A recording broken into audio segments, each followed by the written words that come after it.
Hey guys, so today I'm going to be talking about the Elemental Quad from the Chanel Spring Summer 2020 collection.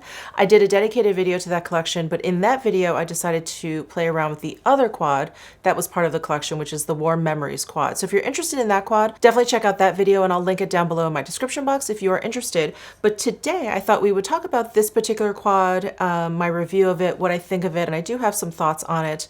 But many of you asked for like a dedicated video to this quad.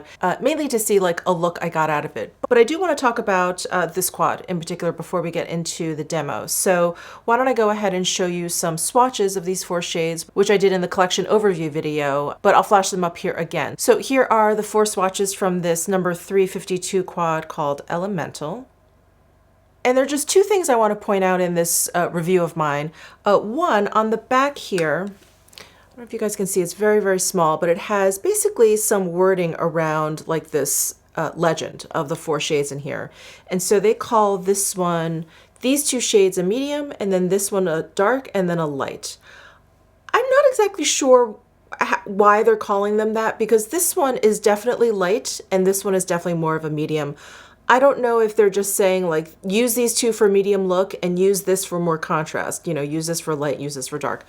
I'm not exactly sure, but to call this one light and then this one medium is just, it's a little confusing. I don't even know if any of you even look at the back here, but I decided to take a look there and I was like, what are they saying? Like medium and light? It just doesn't make sense. So I just want to point out that this one is indeed lighter than this shade. The other thing I want to talk about is this shade right here. And I have that kind of on the outer corners of my lids. And it is, it's true to color to what you see in the pan. I was just hoping for something a little bit more, a little bit deeper, a little bit more pigmented. And I had a little problem kind of getting the pigment to stick to my lids. Now, I definitely have what I've referred to in the past as some bitchy spots here on my lids where, I think you can see it, where like pigment just doesn't really stick. That's not unique to this palette or these shadows, but what is unique to this particular shadow is generally if I then kind of like work the shadow, like kind of press it into that area and I'll blend around it, that usually fixes this problem. I have the same spot, I don't know if you guys can see, like right here. And generally if I just kind of work a little bit harder in those spots, I think we all have those spots, then it's fine, then it looks fine. But this shade seems to blend away. So every time I kind of built up the pigment in those spots and then try to kind of blend a little bit, they just seem to kind of blend away. And I even built up the color like way too much on this lid. And I thought, oh gosh, like what did I do? And I took my G34 Easton brush, this brush that I always use to kind of blend shadows. And I was like, oh, maybe I can like just kind of soften it up a little bit and then I'll just add a little bit here. But when I started to blend it, it really just kind of blended away, which was great for that particular instance because it was a mistake.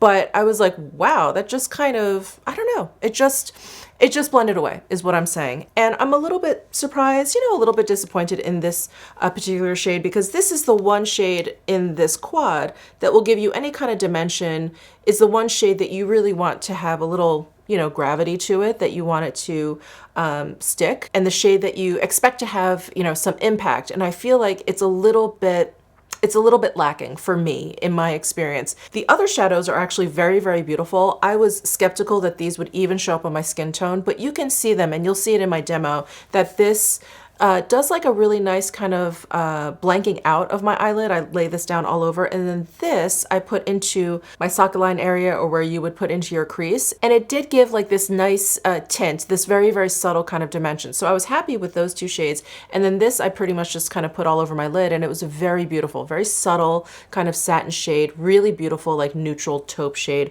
with just a hint of like pink undertones, really lovely.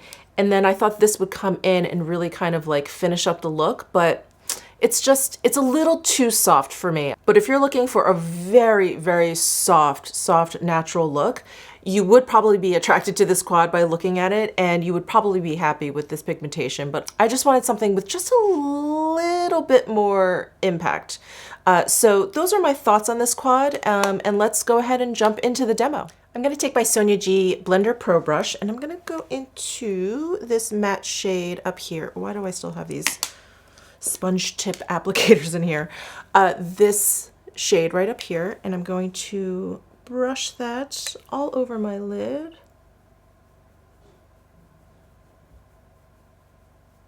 I'm going to take the same brush and go into this matte shade, which is just a hint deeper.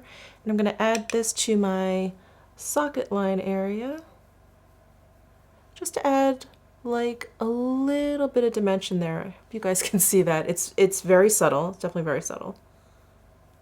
I'm going to grab my Sonia G Crease Pro Brush, which is just a little bit smaller than that Blender Pro, and I'm going to go into this satiny shade on the upper left-hand corner and apply this to the center of my lid, and then the outer corner.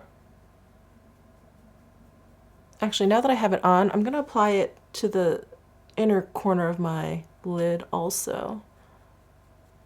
This is such a pretty neutral shade. And then I have my W36 brush from Esom, and I'm going to go into this shade right down here and use this to add a little bit of dimension to the outer corner of my eye. I think I just knocked it all off.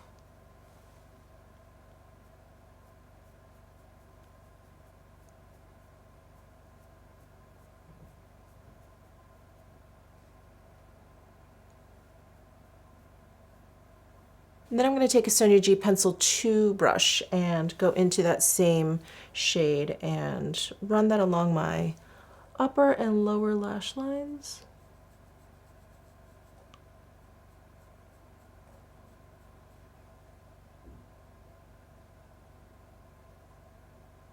All right, I'm just taking a clean Esom G34 brush and blending the shadows out. And I have this really stubborn spot in my lid right here. It's like this weird part where like my eyeball goes in and then my bone starts. It's like this one spot.